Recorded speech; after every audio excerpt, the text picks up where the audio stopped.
안녕하십니까. 매일신문 뉴스 박소윤입니다. 첫 소식입니다.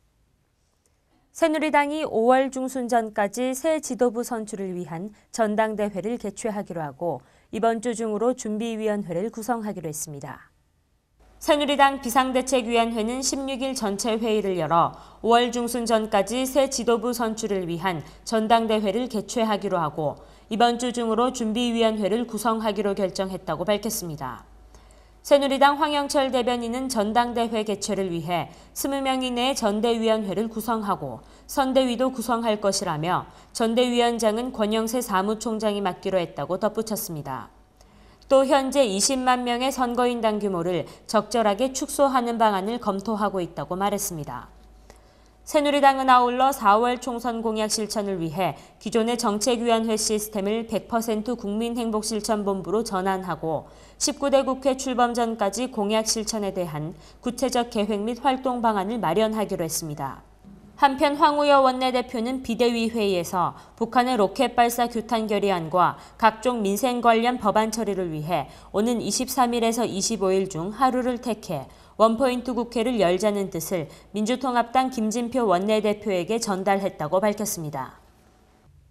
민주통합당이 다음 달 4일 원내대표 경선과 6월 9일 전당대회를 실시하기로 하면서 누가 차기 원내대표 경선과 전대에 출마할지 관심이 쏠리고 있습니다. 민주통합당이 다음 달 4일 원내대표 경선과 6월 9일 전국 대의원 대회를 실시하기로 했습니다. 누가 차기 원내대표 경선과 전대에 출마할지 관심이 쏠리고 있으며 무엇보다 오는 12월 대선을 앞두고 있는 상황에서 과반 의석을 차지한 여당에 밀리지 않고 야당의 목소리를 내야 한다며 대여 투쟁력과 협상력 등이 핵심 요건으로 꼽힙니다. 현재 원내대표 경선 출마 의사를 굳혔거나 출마를 고민 중인 인사가 10여 명에 달해 무한 경쟁을 예고하고 있습니다.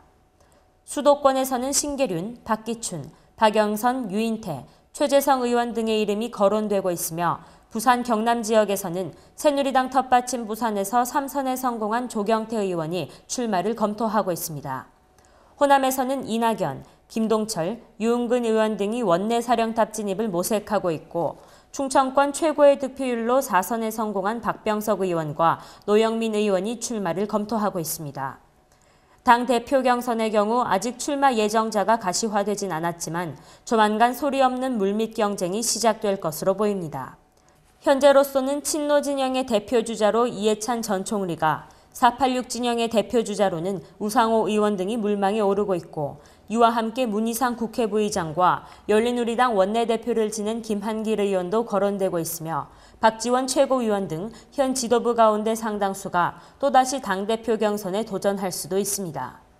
특히 이번에 선출되는 당대표는 6월에서 8월 대권 후보 경선을 관리해야 하는 막중한 책임도 떠맡게 돼 있어 개파 간 치열한 힘겨루기가 펼쳐질 가능성도 배제할 수 없을 것으로 보입니다. 대구 경북 지역 전시 컨벤션 시설인 엑스코의 비리를 수사하고 있는 대구지검 특수부가 간부 4명을 구속 기소하고 34살 직원 김모 씨를 불구속 기소했습니다. 대구지검 특수부가 공사 대금을 부풀려 차액을 유흥비 등 개인 용도로 사용한 혐의로 51살 이모 씨 등 엑스코 간부 4명을 구속 기소하고 34살 직원 김모 씨를 불구속 기소했습니다. 검찰은 이들에게 금품을 건네고 청탁을 한 혐의로 하도급 업주 박모 씨 등 4명도 불구속 기소했습니다. 엑스코 임직원 이 씨 등 팀장 및 본부장급 4명은 2007년 4월부터 지난해 8월까지 LED 조명 등의 공사에서 특정 업체가 낙찰받게 하기 위해 사전에 입찰 정보를 제공하거나 업체가 지명한 심사위원을 선정했으며 그 대가로 각각 3,500만 원에서 4,200여만 원을 받은 혐의를 받고 있습니다. 구속된 엑스코 임원 4명은 허위 계약서, 검수보고서의 발주 금액을 조작해 공사, 용역비의 상당 부분을 착복하기도 했습니다. 검찰 관계자는 엑스코에는 국비, 지방비 등 2,500억 원이 투입된 곳이라며 철저히 단속해 나가겠다고 밝혔습니다.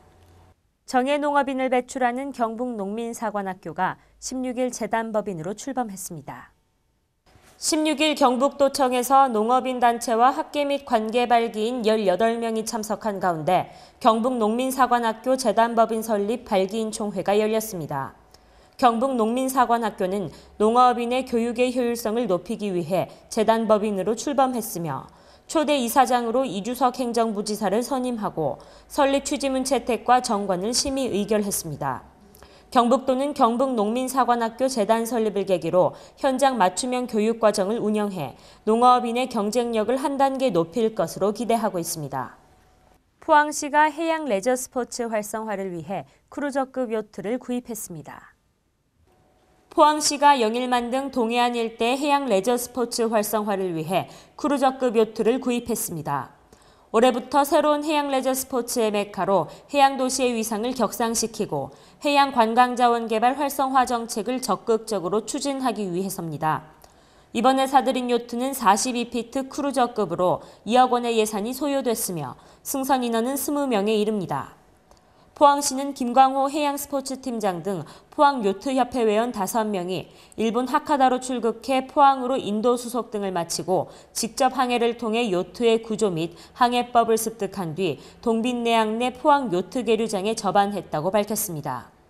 하지만 시민들은 가뜩이나 서민 경제가 어려워 허리띠를 졸라매고 있는 시점에 요트 인프라가 전혀 구축되지 않은 포항에서 초호화 요트를 구입한 데 대해 비판 여론이 일고 있습니다. 포항시 정봉영 체육지원과장은 다음 달 울진에서 열리는 2012 코리아컵 국제요트대회 등 향후 각종 국내 메이저급 대회에 참가할 계획이라며 시민들에게 요트 승선이라는 새로운 해양 레포츠 체험을 제공할 계획이라고 말했습니다. 오늘도 화창한 봄 날씨가 이어지고 있습니다. 하지만 어제보다 5도가량 떨어진 날씨로 낮 최고 기온 21도를 예상하고 있습니다. 이상으로 4월 17일 매일신문 뉴스를 마치겠습니다. 시청해주신 여러분 감사합니다.